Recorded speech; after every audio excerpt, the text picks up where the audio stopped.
Well, let's get some reaction now with the Democratic Alliance Member of Parliament, Advocate Glynnis Breytenbach, and Wits University's Center for Legal Studies, or should I say Applied Legal Studies, Acting Director, Busisiwe Kamolane-Kgadima. To both of you, thank you very much for your time. Can I begin with you, Advocate Breytenbach? Has the Democratic Alliance formulated a position yet on Judge Mandisa Maya for Chief Justice? Well, you know, the announcement was made just hours ago, and so it's very new. Yeah. But of course, our position on Justice Maya hasn't changed since our position on her being nominated as the Deputy Chief Justice. She's obviously fit and proper. She meets those requirements. She has a long career on the bench. She has a strong career prior to her being elevated to the bench, and she served as the President of the Supreme Court of Appeal. And so, you know, she brings with her a lot of experience. And she's been the Deputy Chief Justice for some time, I think just over 2 years now. So she will bring continuity to the role. And so, of course, there's nothing to gainsay the appointment or the nomination of Deputy Chief Justice Maya in that position. There was a round of interviews conducted, 2 years ago just over 2 years ago when Chief Justice Ondo was appointed to the position of Chief Justice, and she was one of the people interviewed for that job. So, there have been interviews in the very recent past where all of these issues have been traversed. She was not found wanting, and so we congratulated her very warmly on her appointment as the Deputy Chief Justice, and we would have, the same approach should she be appointed as the Chief Justice. However, one must say that, the President did undertake upon his own appointment to ensure that all of these very important positions would be filled with a proper process, a public process, a participatory process. So this is a bit of a deviation from that, just, nominating Deputy Chief Justice Maya for the post. So we'll have to see how that pans out. But just generally speaking, she has impeccable credentials, and so we have, as the Democratic Alliance, we have no difficulty with Deputy Chief Justice Maya at all. Yeah, we'll come back a little later on the process that you say is the President almost going back on his word. Let's come to you, Ms. Kamolane-Kgadima. You've heard the Member of Parliament saying Judge or Justice Maya is a fit and proper person. How important a moment will this be for the legal fraternity in South Africa, particularly in a year, by the way, that the country is going to be marking 30 years of democracy? Thanks, Toli. It's extremely important. I mean, an institution such as the Constitutional Court must be the one that sets an example as one of the highest institutions in the legal fraternity. And so to finally see, a Chief Justice that's a woman that's taking the ram, I think that sets a great example not only for the transformation within the Constitutional Court itself, but I think transformation within lower courts as well, High Court, Supreme Court of Appeal, etc. But I think it also creates an amazing example as well for the entire legal profession, which transformation has always been one of its biggest issues.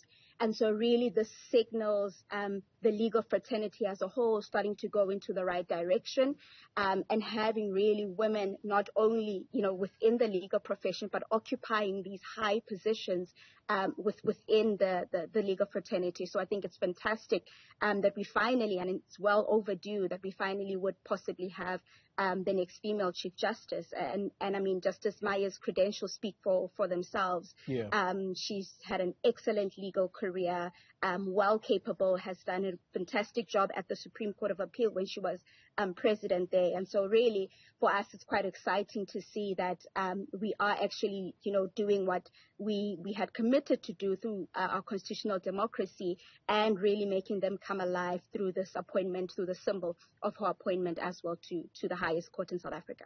Advocate Breytenbach, you referred a little earlier to the interviews that were done 2 years ago, and this is when we heard from Justice Maya herself.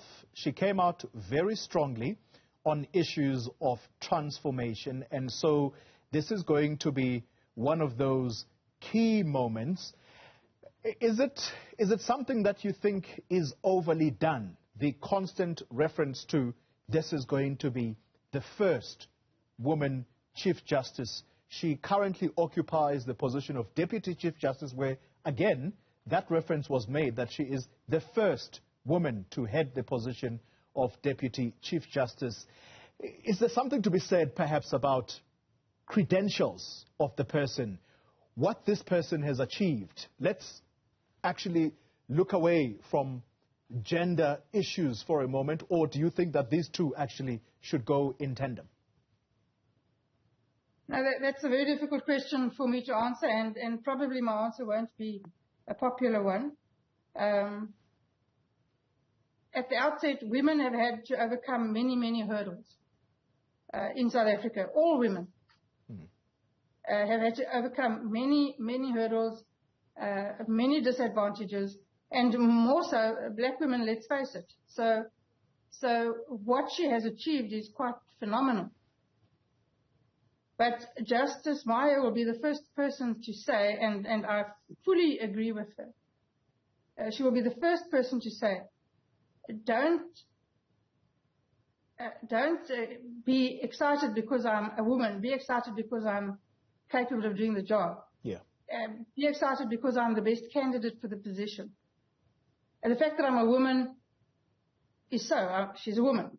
But even in her interviews for the Deputy Chief Justice, she made it very clear that she was not riding on the fact that she's a woman and so the first and so transformational, so she must get the benefit. She must be the best candidate. She must be viewed as someone who's capable of doing the job, and she must be viewed as somebody who is, at this very time, the best person for that position. And that's a position that I fully endorse. I understand where women come from. I am myself a woman, and we had to, I know in the legal profession how hard it was for women to get ahead. And so I know how much harder it must have been for Justice Maya to get ahead. The fact that she's done it is quite phenomenal. But judge her on her ability, judge her on her work, judge her on what she has done for her country and what she has done for the legal system and what she has done for the judiciary, and then say she has reached the pinnacle of her profession and well done to her. Yeah. The fact that she's a woman is perhaps a bonus. Ms. Kamolane-Kgadima, let me come to you, and I'm going to pose exactly the same question. Advocate Breytenbach says, judge her on her abilities and perhaps less so as a woman. Is this question overstated, that of a first woman in this country? Well, two things. I think the first thing is that I don't think it's overstated, and especially if we really recognize the challenges that it is to be a black woman within the legal fraternity. And especially coming from a time, she did her B.Proc degree. That was even in a time when it was difficult to even be able to do, a straight up LLB, etc., where they started off with B.Proc degrees.